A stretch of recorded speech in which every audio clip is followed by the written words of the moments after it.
Human brain यहीं पे आज याद करके जाएंगे। हाँ, अब चाहे कितना भी टाइम लगे, क्योंकि इससे आपके थ्योरेटिकल और एमसीक्यू दोनों क्वेश्चन बनते हैं। अरे पढ़ दो लोग, तभी तो याद करोगे। बहुत इजी है ना। तो ह्यूमन ब्रेन माने अपने दिमाग के बारे में पढ़ेंगे, देखना आपका दिमाग कैसा है। तो आप सबको पता है, ऐसे छूओगे तो कुछ हार्ड सा लग रहा है आपके ब्रेन पे। तो ये क्या हड्डी है? हड्डी है। इसे क्या बोलते हैं? स्कल या फिर ब्रेन बॉक्स या फिर क्रेनियम। बिल्कुल करेक्ट। ठीक है, तो आप ये जो ऐसे छू रहे हो हार्ड सा लग रहा है, या तो उसे स्कल बोलते हैं या फिर ब्रेन बॉक्स बोलते हैं या फिर क्रेनियम बोलते हैं। ठीक है, तीनों में से एक। अच्छा कब कोई बात नहीं, फिर से छू लेने दो उसे। तो सबसे पहले तो हमारा ब्रेन जो है वो मेन सेंट्रल ऑर्गन है। ब्रेन सबसे इंपॉर्टेंट ऑर्गन है, वही कोऑर्डिनेट कर रहा है। तो क्या है ये? मेन कोऑर्डिनेटिंग सेंटर ऑर्गन है हमारी पूरी बॉडी का। सीएनएस में सबसे पहले कौन आ रहा है? ब्रेन आ रहा है। और मेन कोऑर्डिनेटिंग है पूरा ये। सबसे इसी से स्टार्टिंग को, बिना ब्रेन के बॉडी वर्क कर सकती है? नहीं कर सकती। ब्रेन और हार्ट दोनों बहुत इंपॉर्टेंट है। ठीक है। अच्छा, ये बहुत इंपॉर्टेंट ऑर्गन है तो इसको एक्स्ट्रा प्रोटेक्शन चाहिए। तो ब्रेन जो है उसके ऊपर 3 लेयर होती है। कितनी लेयर होती है? 3 लेयर। इसका डायग्राम दे रखा है, अगले पे है। नहीं ये भी नहीं है इसमें। ये देखो जी, बोलो बोलो क्या जी, कोई बात नहीं, जल्दी करो। मैं काट दूंगी उसे। यहाँ ध्यान दो, यहाँ ध्यान दो। अब जरा देखना, यहाँ पे आपको 3 पतली पतली लेयर्स दिख रही है। 1 2 3। यहाँ पे क्लियर नहीं है तो आपकी एनसाइडी में बिल्कुल क्लियर हो जाएगी। 3 लेयर, यहाँ से देखो, यहाँ से देखो, 1 2 3 लेयर है। ठीक है, और उसके ऊपर ये अलग से क्या है? आपका क्रेनियम है। ठीक है, ऊपर हड्डी है, उसके नीचे क्या है? 3 प्रोटेक्टिव लेयर है, जिसको हम क्या बोलते हैं? मेनिंजेस। क्या बोलते हैं? मेनिंजेस। नाम याद रखना है, एमसीक्यू में कुछ भी वर्ड आ सकता है। इसमें थ्योरेटिकल और एमसीक्यू दोनों में से कुछ भी आ सकता है, तो ध्यान। अच्छा ज्यादा आगे हो गया, आगे पीछे हो गया। आगे तो जरा देखना, सबसे पहला क्या है? मेन कोऑर्डिनेटिंग ऑर्गन है। ऊपर उसके बाद क्या है? 3 प्रोटेक्टिव लेयर होती है, जिसको हम क्या बोलते हैं? मेनिंजेस। क्या बोलते हैं? मेनिंजेस। अब मेनिंजेस के बीच में कुछ भरा होना चाहिए, वरना आपस में रगड़ेंगी और 2 सरफेस आपस में रगड़ती है तो क्या प्रोड्यूस होता है? फ्रिक्शन प्रोड्यूस होता है, जिससे हीट रिलीज होती है। ठीक है, तो अगर यहाँ हमारे ब्रेन में फ्रिक्शन प्रोड्यूस होगा तो फिर तो वैसे दिमाग बहुत गर्म रहता है और गर्म हो जाएगा। ठीक है, तो इसके बीच में क्या भरा होता है? एक फ्लूइड भरा होता है, जिसका नाम क्या होता है? Cerebrospinal fluid. क्या होता है? Cerebrospinal fluid. शॉर्ट में से कहते हैं CSF, सेरिब्रोस्पाइनल फ्लूइड। ठीक है, सबसे मेन वर्ड ध्यान रखना है, मेन कोऑर्डिनेटिंग ऑर्गन है। 3 प्रोटेक्टिव लेयर होती है, जिनका नाम क्या होता है? मेनिंजेस। मेनिंजेस के बीच में एक फ्लूइड भरा होता है, जिसे हम क्या बोलते हैं? Cerebrospinal fluid. शॉर्ट फॉर्म में क्या बोल सकते हैं? एक्सपेंड करो तो नहीं, CSF लिख के आ जाएगा, बोलने के इसे एक्सपेंड करो तो क्या होगा? Cerebrospinal fluid. ठीक है। अच्छा, ये सेरिब्रोस्पाइनल फ्लूइड क्या करता है? हमारे पूरे बॉडी में न्यूरॉन है, और ब्रेन में सबसे ज्यादा न्यूरॉन है, क्योंकि मेन कोऑर्डिनेटिंग ऑर्गन है। तो बहुत ज्यादा इलेक्ट्रिकल, अगर गलती से इलेक्ट्रिकल इंपल्स रिलीज हो गया तो करंट लग जाएगा। तो ये सेरिब्रोस्पाइनल फ्लूइड क्या करता है? जितने भी इलेक्ट्रिक शॉक्स उसे क्या करता है? एब्जॉर्ब करता है, ताकि वो बॉडी से बाहर रिलीज ना हो। ठीक है, इसके बाद हमारा जो ब्रेन है वो बता दे, हड्डी के ढांचे में इनक्लोज रहता है, प्रोटेक्ट रहता है, जिसे हम क्या बोलते हैं? क्रेनियम, स्कल और ब्रेन। ये इंट्रो था ब्रेन के बारे में। मेन कोऑर्डिनेटिंग ऑर्गन है, 3 प्रोटेक्टिव लेयर है, जिनका नाम क्या है? मेनिंजेस। मेनिंजेस के बीच में क्या भरा होता है? Cerebrospinal fluid. शॉर्ट फॉर्म में CSF। फंक्शन क्या है इसका?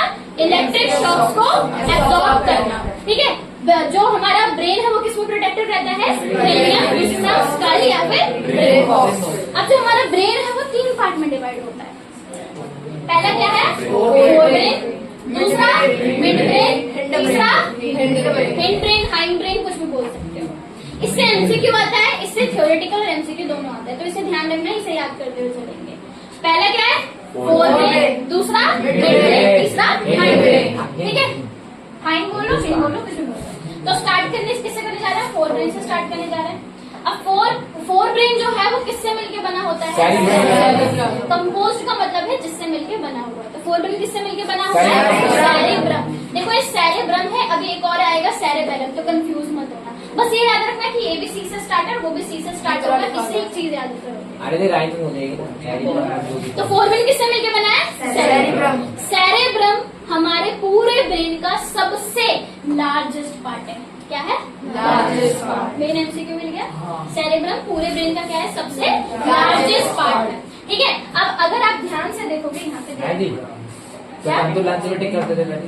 क्या? लंच हो गया ब्रेन का, बॉडी का नहीं। अब यहाँ पे देखोगे, जब आप यहाँ पे मैंने डायग्राम दे रखा है, ये आपके ऊपर का पार्ट है। ये जो ऊपर का पार्ट होता है ये फोरब्रेन होता है। तो ये सिर्फ ऊपर का पार्ट है, अपर पार्ट है, सामने से नहीं है ये। तो जरा देखोगे तो दो पार्ट में डिवाइड हो रहा है। इसमें डिवाइड हो रहा है, दो पार्ट में डिवाइड हो रहा है। इसे बोलते हैं सेरेब्रल हेमिस्फीयर। क्या बोलते हैं? Cerebral hemisphere. हेमिस्फीयर का मतलब क्या होता है? हेमिस्फीयर होता है आधा ना। तो ये दोनों आधे आधे को क्या बोलते हैं हम? Cerebral hemisphere. तो ये ऊपर का जितना भी पार्ट होता है ये फोरब्रेन में आता है। और किससे मिलकर बना? ये सेरेब्रल सबसे लार्जेस्ट पार्ट है। दो पार्ट में डिवाइड होता है। क्या बोलते हैं इसे? सेरेब्रल हेमिस्फीयर होता है। देखो लिखा है सेरेब्रल हेमिस्फीयर। थोड़ा क्या छोटा कर देना। दिख रहा है? अरे ज्यादा दिख रहा है। ज्यादा दिख रहा है तो अच्छी बात है ना। अब फंक्शन देखो, सबसे इम्पोर्टेंट है आपके जितना भी थिंकिंग प्रोसेस होता है, जितना भी ओवर थिंक करते हो, रात को सोते हो, जितना भी सोचते हो, वो सारा ये काम करता है। ठीक है, जितना भी सोच रहे हो अभी भी यहाँ पे बैठ के, जिसका दिमाग कहीं और है, ठीक है, तो इसकी वजह से तो उस दिमाग को यहाँ लेके आए। तो थिंकिंग पार्ट कौन है? सेरेब्रम है। ठीक है, इसके बाद जितने भी वॉलेंटरी एक्शन कंट्रोल करते हैं वो यही करता है। देखो ट्रिक याद करो, जिसकी स्टार्टिंग सी से होगी वो क्या कंट्रोल करेगा? Voluntary action. अब एक और होगा सेरेबेलम, वो भी वॉलेंटरी एक्शन कंट्रोल करेगा। इन दोनों के अलावा कोई नहीं करता है। ठीक है, तो जिसकी स्टार्टिंग सी से है वो क्या कंट्रोल करता है? Voluntary action. वॉलेंटरी एक्शन क्या है? जो कि हमारे कंट्रोल में। ठीक है, इसके बाद जितना भी आप इंफॉर्मेशन स्टोर करते हो, मेमोरी के लिए जितना स्टोर करते हो, कल क्या हुआ था, परसों क्या हुआ था, वो कहाँ स्टोर होता है? सेरेब्रम में होता है। तो इन्फॉर्मेशन स्टोर भी कौन करता है? सेरेब्रम करता है।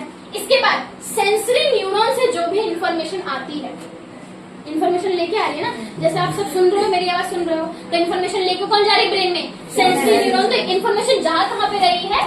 सेरेब्रम में रही है। तो इन्फॉर्मेशन, सेंसरी न्यूरॉन की इन्फॉर्मेशन कहाँ पे आती है? सेरेब्रम में आती है। और भूख लगती है, कब भूख लगनी है, तो वो भी यही देखता है। तो सेंटर ऑफ हंगर, कब भूख लगनी, कब भूख लगने लगनी, सारा यही देखता है। तो पहला फंक्शन क्या है? Thinking part. बोल लो, पहला फंक्शन थिंकिंग पार्ट। दूसरा क्या है? वॉलेंटरी एक्शन को कंट्रोल। तीसरा इंफॉर्मेशन को स्टोर। चौथा सेंसरी इंपल्स को रिसीव करता है। पांचवा सेंटर ऑफ हंगर। 5 है information store, thinking part, centre of hunger, sensory neuron को क्या करता है? इम्पल्स रिसीव करता है। लास्ट क्या है? स्टोरेज हो गया, स्टोरेज मेमोरी। ठीक है, तो ये क्या हो गया? हमारा फोरब्रेन डन हो गया। अब इसके बाद किस पे चलेंगे? मिड ब्रेन पे। तो सबसे पहले मैं आपको ब्रेन की इमेज दिखा दूं। ये आप देख रहे हो? खत्म हो गया? नहीं, मैं दिखा दूं। ये जो ऊपर का ये जितना भी पार्ट है, ये वाला, ये किस में आ गया?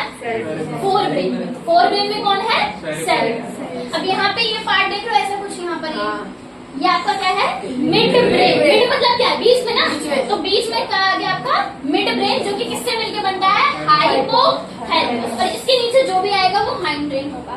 तो हम किसको देखने जा रहे हैं? मिड ब्रेन को देखने जा रहे हैं। नहीं पर जनाब,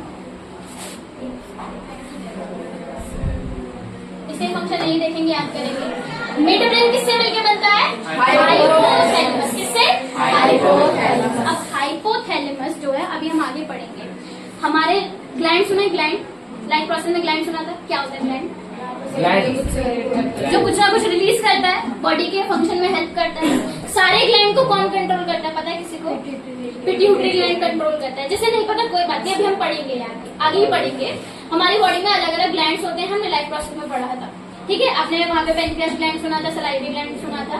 जितने भी बॉडी में ग्लैंड्स होते हैं उनको एक ग्लैंड कंट्रोल करता है, दैट इज पिट्यूटरी ग्लैंड। और पिट्यूटरी ग्लैंड को जो कंट्रोल करता है वो होता है हाइपोथैलेमस। ब्रेन नहीं, हाइपोथैलेमस। तो मिड ब्रेन किससे मिलकर बना है? हाइपोथैलेमस। तो ये क्या है? जो पिट्यूटरी ग्लैंड है उसका भी मास्टर है।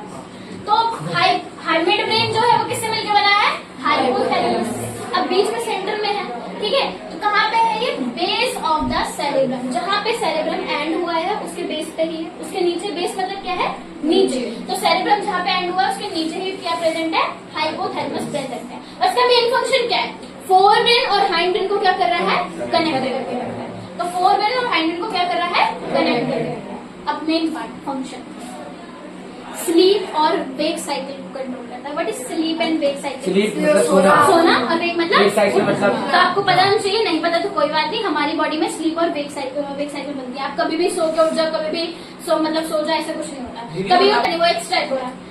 क्या होता है स्लीप और वेक साइकिल? कभी ऐसा हुआ है जब भी जिस टाइम पे आप सोते, चाहे वो 1 हो, 12 हो, 11 हो, 10 हो, जितने भी टाइम पे सोते हो, उससे पहले सोने की कोशिश करो, या वो ड्यूरेशन अगर बीत गया तो उसके बाद में सोने की कोशिश करो तो नींद जल्दी नहीं आती ना। या फिर आपका जो टाइम फिक्स है उठने का, उससे पहले ट्राई करो 4-5 बजे या 3 बजे उठने का। उठ पाओगे? जल्दी नहीं उठ पाओगे, थोड़ा वो आलसपन आएगा, या फिर कई बार होगा कि आप लेट उठ रहे हो। ठीक है, क्यों? साइकिल क्या है कि आपका एक रूटीन होता है कि कब आपको नींद आएगी और कब आपको उठना है। तो स्लीप साइकिल को कौन कंट्रोल करता है, हाइपोथैलेमस। अब स्लीप साइकिल को एक बहुत अच्छा नाम दे दिया गया है, दैट इज सर्काडियन रिदम। क्या है ये? Circadian rhythm. ध्यान रखना इस वर्ड को, आ सकता है क्या हुआ, बहुत अच्छा नाम है। क्या नाम है? Circadian rhythm. सर्काडियन रिदम मतलब क्या है, स्लीप एंड वेक साइकिल, कब सोना है कब उठने वाली साइकिल। ठीक है, तो सबकी अपनी स्लीप और वेक साइकिल होती है। और जरूर मैंने क्या बोला था, जिसका नाम सी से स्टार्ट होगा वही क्या कंट्रोल करेगा, वॉलंटरी एक्शन। उसके अलावा सारे कौन कंट्रोल करेगा, इनवॉलंटरी एक्शन। तो ये क्या कंट्रोल कर रहा है, इनवॉलंटरी एक्शन। ये पॉइंट रहिए, रुक जाओ। इनवॉलंटरी एक्शन में भी कौन कौन से एक्शन हो सकते हैं, जैसे आपके पीपल का साइज, ये जो ब्लैक ब्लैक आपको दिख रहा है, तो मैंने बोला था एक बार करना, आंखों के पास रोशनी लेके आना तो साइज छोटा हो जाएगा। ठीक है, और आंखों से दूर रोशनी लेके जाना, साइज बड़ा हो जाएगा। क्या ये आपने खुद करा? नहीं ना, ये अपने आप हुआ ना। तो एक इनवॉलंटरी एक्शन है, तो पीपल का साइज भी यही कंट्रोल करता है। और रिफ्लेक्स एक्शन, जो भी आपके नेक और हेड में जो रिफ्लेक्स एक्शन होता है, तुरंत एक्शन होता है, वो भी यही कंट्रोल करता है। ठीक है, अच्छा यहाँ पर एक वर्ड है, कंट्रोल्स अर्ज। अर्ज मतलब क्या होता है, अर्ज करना, क्या? डिमांड मतलब अंदर से इच्छा आती है। ठीक है, अर्ज मतलब क्या है, अंदर से इच्छा आती है। तो आपको भूख लगवाने का काम कौन कर रहा था, सेरेब्रम। लेकिन कब खाना है और कब पीना है ये कौन देखेगा, हाइपोथैलेमस। ठीक है, कब खाना है कब पीना है। तो मैं वापस वो एग्जांपल लेके चलती हूँ। मेहमान बैठे, उनके सामने बहुत अच्छे चीजें रखी हुई है, तो उनके सामने खा सकते हो। किसके सामने? मेहमान के सामने खा सकते हो। तब तक नहीं खा सकते जब तक वो बहुत क्लोज मेहमान हो, तब उनकी प्लेट से उठा के खा सकते हो। लेकिन थोड़े दूर के आए हैं, अगर उठा के खाओगे तो मम्मी मारेगी ना। ठीक है, आपको पता है, तो आपने क्या करा, तब उसको कौन कंट्रोल कर रहा है, हाइपोथैलेमस। और उनके जाने के बाद खाओगे तो आपको पता है कब खाना है कब नहीं खाना, तो वो किसने कंट्रोल करा है, हाइपोथैलेमस। लेकिन उससे पहले ही आपको भूख लग चुकी थी, तो भूख लगवाया किसने, सेरेब्रम। भूख लगवाता है सेरेब्रम। और कब खाना है, अर्ज खाने का और पीने का भी, वो कौन कंट्रोल करता है, हाइपोथैलेमस। और क्या कंट्रोल कर रहा है, इनवॉलंटरी एक्शन। तो 3 है इसके। सबसे पहले क्या है, circadian rhythm. What is circadian rhythm, sleep and wake cycle को कंट्रोल कर रहा है। दूसरा, अर्ज ऑफ ईटिंग एंड ड्रिंकिंग, कब खाना है कब पीना है। तीसरा क्या है, इनवॉलंटरी एक्शन को कंट्रोल कर रहा है। एग्जांपल में क्या हो गया, आपके पीपल का साइज, और दूसरा हेड और नेक के रिफ्लेक्स एक्शन, या फिर सिर्फ रिफ्लेक्स एक्शन भी लिख सकते हो, पर इन्होंने स्पेसिफाई करा है एनसीईआरटी में। लास्ट किसका आ गया, हिंद ब्रेन। हिंदुस्तान में। गुड, अच्छा ये हमारे देश में बिल्कुल बिल्कुल बिल्कुल। आओ हाइंड ब्रेन पे आते हैं। ये किससे मिलके बना है, cerebellum, pons and medulla. Cerebellum, pons and medulla. Pons नहीं है, पोन्स है। ठीक है, सेरेबेलम, पोन्स एंड मेडुला। तो स्टार्ट हम किससे करने जा रहे हैं, सेरेबेलम। अपने आप बता दो, सी से स्टार्टर का मेन काम क्या होगा, वॉलेंट्री एक्शन। सी वाले वॉलेंट्री एक्शन कंट्रोल कर रहे हैं। क्या कंट्रोल कर रहा है, वॉलेंट्री एक्शन। कोई बात नहीं, दूसरों ने कुछ और समझ लिया। ठीक है, दूसरा इसका मेन इंपॉर्टेंट क्या है, एमसीक्यू में बहुत बार आया है, बहुत बार। क्या है, पोस्चर और बैलेंस। बैलेंस मतलब क्या, दैट इज मेडुला। मेडुला, चलो इसे मैं पिक्चर दिखाती हूँ। देखो, ये तो मेरा क्या था, फोरब्रेन। ये सेंटर वाला क्या है, मिडब्रेन। इसके नीचे वाला पार्ट क्या हो जाएगा, हिंडब्रेन। 3 था, सेरेबेलम, पोन्स एंड मेडुला। तो यहाँ देखेंगे, ये जो कुछ ऐसा दिख रहा है, ये कुछ स्ट्रक्चर दिख रहा है, दैट इज सेरेबेलम। क्या है, सेरेबेलम।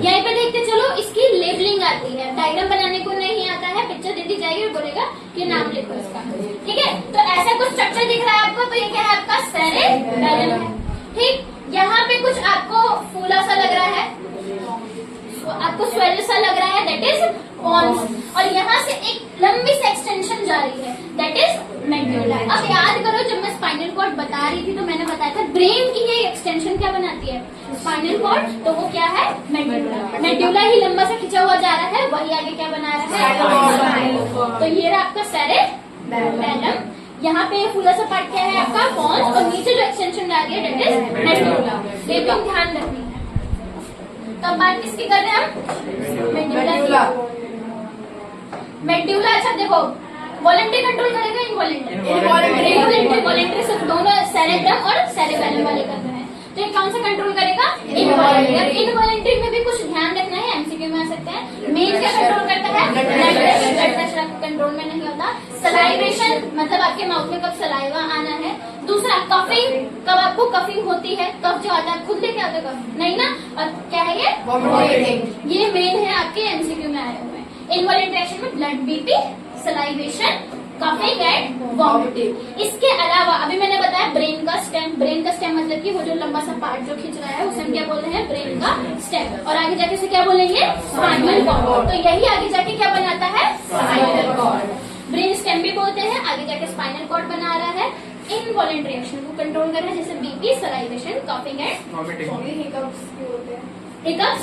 क्यों होते हैं, यहाँ पे आपके जो होता है ना वो चॉकिंग हो जाती है, जैसे विंड पाइप में जो होती है ना आपके पार्टिकल्स जब चले जाते हैं। देखो हिकअप्स वाला जो कॉन्सेप्ट है ना वो भी पूरी तरह क्लियर नहीं है, पहले बता दो। अभी इसकी स्टडी चली गई है, आप जितना रिसर्च करोगे ना आपको अलग अलग थ्योरी मिलेगी। तो हिकअप्स में अभी जो मेजर जो थ्योरी मानी जाती है वही होता है कि यहाँ पे ये नहीं है कि कोई याद कर रहा है, वो वाला कॉन्सेप्ट हिचकी, जो आपके विंड पाइप है उनमें पार्टिकल्स का जो वो फंस जाते हैं। जैसे आप ज्यादा धूल वाले एरिया में जाते हो या किसी को ऐसे भी हो जाते हैं, तो विंड पाइप में जब आपकी कोलैप्स पास आने लगती है और पार्टिकल्स फंस जाते हैं, इस वाली थ्योरी को ज्यादा माना गया है। बाकी इसकी स्टडी अभी भी चली है, बहुत थ्योरी है इसके ऊपर। पानी पी लो, सही हो जाएगा। सबका सही नहीं होता, सबका सही नहीं होता है, मेरा सही नहीं होता पानी से। ऐसा भी कुछ होता है दीदी, जिसको नहीं होता ना इसको बोले मम्मी का नाम 3 बार मम्मी का नाम लेके पानी पी लो, ठीक है। अब होगा ही नहीं होगा, मैं भी देखूंगी, पर आया था नहीं। ये मत मानना कोई याद कर रहा है इसीलिए, ऐसा कुछ भी नहीं होता है। इधर लास्ट इज कौन सा एक्शन कंट्रोल करेगा, इनवॉलेंट्री एक्शन। और इनवॉलेंट्री एक्शन में भी जो मेन ध्यान रखना है, एमसीक्यू में पूछा गया है। देखो इनवॉलेंट्री एक्शन समझ आ रहा है, सबको समझ आ रहा है कौन सा वॉलेंट्री कौन सा इनवॉलेंट्री, लेकिन उसमें जो मेन हाईलाइट करी हो मतलब एमसीक्यू में आया गया है, दैट इज रेस्पिरेशन। रेस्पिरेशन को कंट्रोल कर रहा है, सिर्फ इसी को कंट्रोल नहीं करेगा, ये इंपॉर्टेंट है, पेपर में आया तभी लिखा है यहाँ पर, ठीक है। तो मेन क्या है, रेस्पिरेशन। तो अब जरा ध्यान न करो वापस, 4 ब्रेन किससे मिलकर बन रहा था, सेरेब्रम से। फंक्शन क्या था इसका, सबसे पहले thinking part, centre of hunger, तीसरा स्टोर्स मेमोरी, वॉलेंट्री एक्शन 4 हो गया, 5वां क्या था, सेंसरी न्यूरॉन से इंफॉर्मेशन को रिसीव करना। फिर इसके बाद क्या था, मिड ब्रेन किससे मिलकर बन रहा था, हाइपोथैलेमस से। 3 फंक्शन थे, सबसे पहले क्या है, सर्काडियन रिदम को कंट्रोल कर रहा है, स्लीप और वेक साइकिल। दूसरा क्या है, इनवॉलेंट्री एक्शन कंट्रोल कर रहा है। तीसरा urge for eating and drinking. And तीसरा क्या है, अब हिंड ब्रेन 3 चीज से मिलकर बना है, cerebellum, pons and medulla. Cerebellum का फंक्शन क्या है, वॉलेंट्री एक्शन और इसमें पोस्चर और बैलेंस। पोन्स का फंक्शन क्या है, इनवॉलेंट्री एक्शन, रेस्पिरेशन। और मेड्यूला ब्रेन का स्टेम आगे जाके कंटिन्यू करके क्या बना रहा है, स्पाइनल कॉर्ड। और कौन सा एक्शन कंट्रोल कर रहा है, इनवॉलेंट्री। इनवॉलेंट्री में भी स्पेसिफाई क्या किया गया है, वॉमिटिंग, सलाइवेशन और कफिंग। ब्रेन तो एक बार जरा कॉपी के लास्ट पेज पे जाके मुझे सारे फंक्शन लिखे दो, अभी जरूरी है। अरे लास्ट और नहीं तो क्या पेपर में आएगा तभी तो याद करवा रही हूँ।